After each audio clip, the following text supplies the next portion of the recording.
आपल्या आयुष्यात लोक जीव देतील कसं जगायचं? त्या बिचाऱ्यांचा जीव म्हणजे एवढा जीव लावला तुम्ही, मला कुणीच लावून नाही मला एवढा जीव. मुंडे घालण्याविषयी प्रेमच वेगळे निकाला दिवशी सगळ्याचे हृदय फार हे झालं काय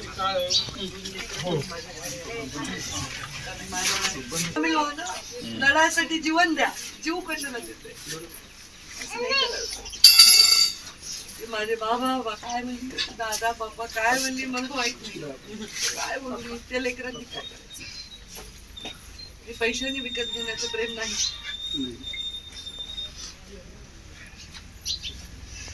तरी घर सोडून येत होते.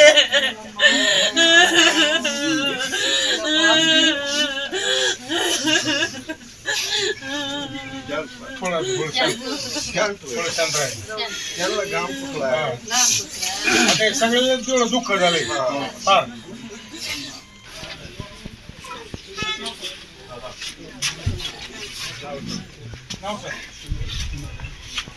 पहिली आत्महत्या झाली तेव्हाही मी आवाहन केलं होतं लोकांना, मुलांना असं करू नका.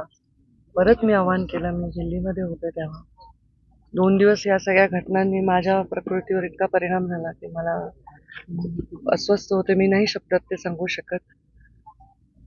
मी कधीही मुंडे साहेबांनंतर समाजाला आणि कार्यकर्त्यांना यंत्रासारखं वापरलं नाही. मी नेहमी असा विचार केला की हे लोक माझ्यासाठी परिवारापेक्षाही जास्त आहेत. जीव लावला मी लोकांना आणि त्यांनी पण एवढा जीव लावला की माझ्या नंतर जीव पराभव झाला म्हणून जीव देतात. हे मला अजिबात मान्य नाही. कदाचित मी 10 वर्ष राजकारणामध्ये मी आहे. मी कधीही स्वतःचं संतुलन बिघडू दिलं नाही. कधीही मी भूमिका अशी कमकुवत घेतली नाही. पण या भावनेमध्ये मी खूप कमकुवत झालेली आहे. कारण मला खूप अपराधी वाटतंय की माझ्यावर प्रेम करणाऱ्या लोकांना मी काहीच देऊ शकत नाही. राजकारण चालत राहतं. जय पराजय इंदिरा गांधींचे झाले, मुंडे साहेबांचे झाले, विलासराव देशमुखांसारख्या नेत्याचेही झाले. पण हे लोकांना एवढं जिव्हारी लागण्याचं कारण मला वाटतं आत्ताची परिस्थिती आहे. माणसाला स्वतःच्या नजरेत इतकं लहान करू नका आणि त्यांच्या जीव ज्याच्यावर आहे त्या नेत्यांनाही करू नका, अशीच माझी विनंती आहे. आत्ताच्या गेल्या 5 वर्षांच्या घटनाचा परिणाम लोकांच्या मनस्थितीवर इतका झालाय की ते नैराश्यात जात आहेत की काय असं मला वाटतंय.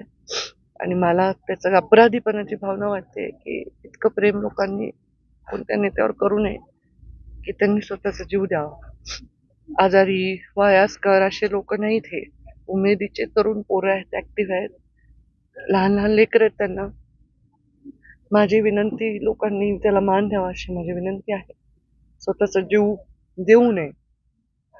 कारण जर तुम्हाला हिमतीने लढणारा नेता हवाय तर मला सुद्धा हिमतीने लढणारा कार्यकर्ता हवाय. नाही तर मी राजकारण सोडून देईन.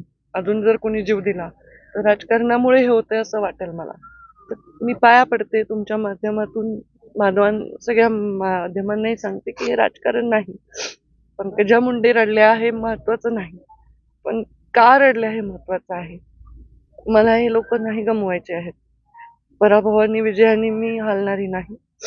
पण अशा गोष्टी मला खूप हादरवून टाकतात. त्यांची मुलगी जेव्हा तिच्या वडिलांना काय आप्पा बाबा म्हणून रडत होती तेव्हा मला खूप अस्वस्थ झालं. कारण तिची वेदना मी समजू शकते आणि मी खूप त्या झेललेल्या आहेत. आणि मी तशी व्यक्त होत नाही कधी अशा बाबतीत, किंवा अश्रू माझ्या डोळ्याच्या कडाच्या बाहेर येऊ देत नाही. पण आज मी अस्वस्थ आहे आणि माझ्या स्वतःवरचं संतुलन बिघडेल असं माझ्यावर प्रेम करणाऱ्यांनी करू नये एवढीच विनंती आहे. प्लीज प्लीज आत्महत्या करायचं हे सत्र इथेच थांबवा. आणि जे काय तुम्हाला ते बळ येतं ना आत्महत्येसाठी, मुलांना खूप हिंमत लागते आत्महत्या करायला. रडक्या बेकड लोकांचं काम आहे असं वाटणं वेगळं आहे, पण ती हिंमत माझ्यासाठी पुढचे 100 दिवस द्या. हे सगळं पालटून टाकू, सगळं उलटून टाकू, विश्वास ठेवा.